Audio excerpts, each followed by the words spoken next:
Welcome back to the Redneck Tech YouTube channel. Today we are talking about one of the most important things you need to know how to do the correct way to be an outdoor content creator.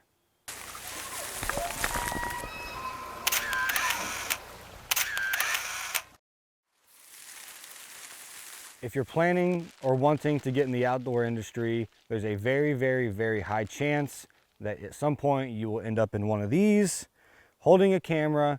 And if that's the case, you are going to need a camera arm. You're going to need to know how to set it up fast, quickly, and in the dark. It's one of those things that you do it a lot, you don't need to practice, but if you've never done it before or never used one, it doesn't hurt to get a little setup like this and practice it.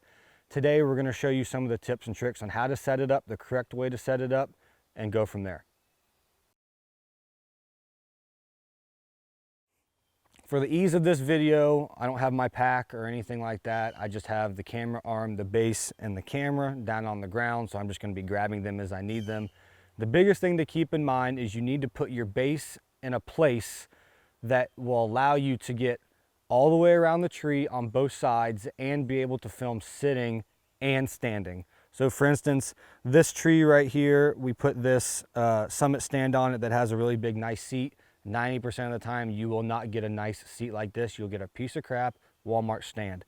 But the reason we chose this stand is because it's probably one of the bigger seats that you're gonna find. And the issue is, if I sit down and I put my base right here, because you gotta think, the hunter is gonna be off at a 45 from me.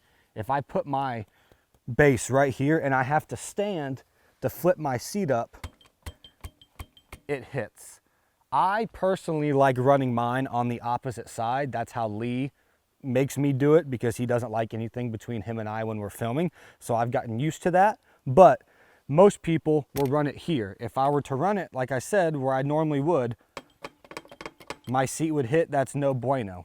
So in this instance, we have to hang it with our seat up so that we know how much clearance we have in both directions.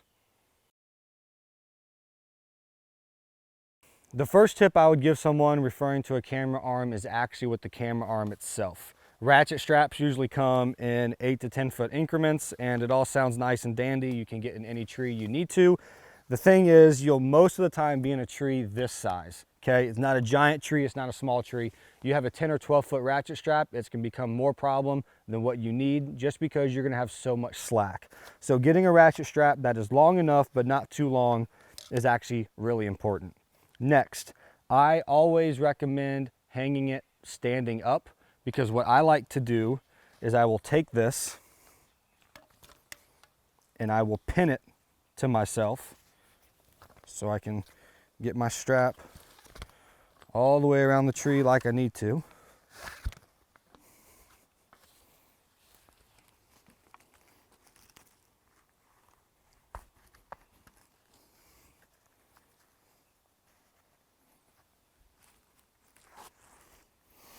And then I can hold the back side of this strap snug, but I can still rotate my arm however I need to.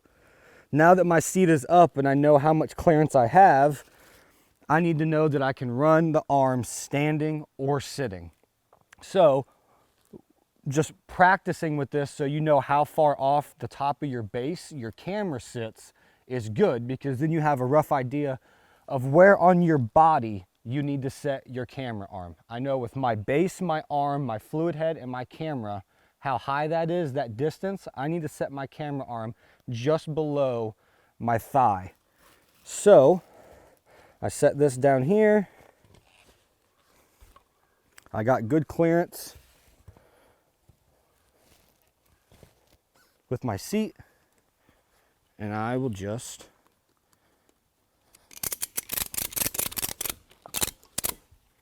strap it down. Next is actually putting the arm in the base. I do it two ways. I either carry my arm in my pack with my head on it like this, or I will attach my camera to the head, take the head off, and carry them both together.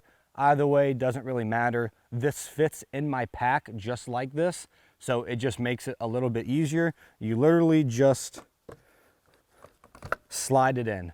Now I have a level right here as close to my base as I can get. You always want to level your way out. So put the base on, eyeball it as level as you can. Then you level your level closest to the base. So just need to come this way a bit. So that's level on one axis.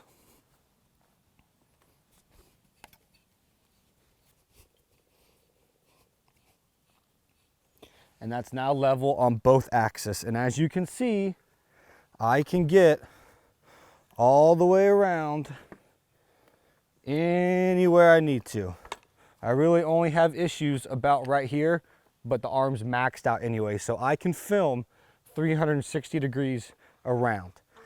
Now, the great thing about running a bowl adapter is you can now level furthest away from the arm. So your trees most of the time aren't level. Your base most of the time won't be level, but you can level it once you use that first bubble. And now you can take the pivot point that is pivoting furthest away from the tree. I can level that.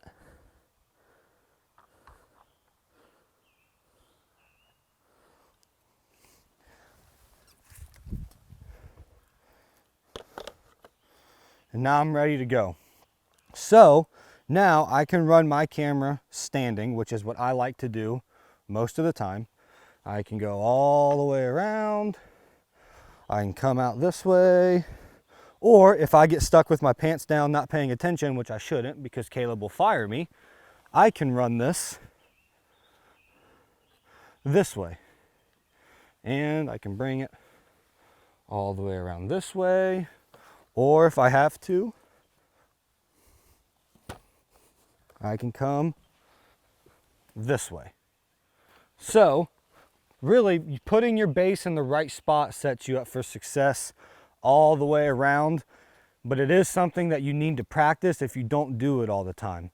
So if you have any questions about this specific topic, please let us know down in the comments, ask away. We'll answer any questions you have. You can always get a hold of us at rednecktechpodcast@gmail.com, on Instagram at rednecktechpodcast, and we'll see you in the next video.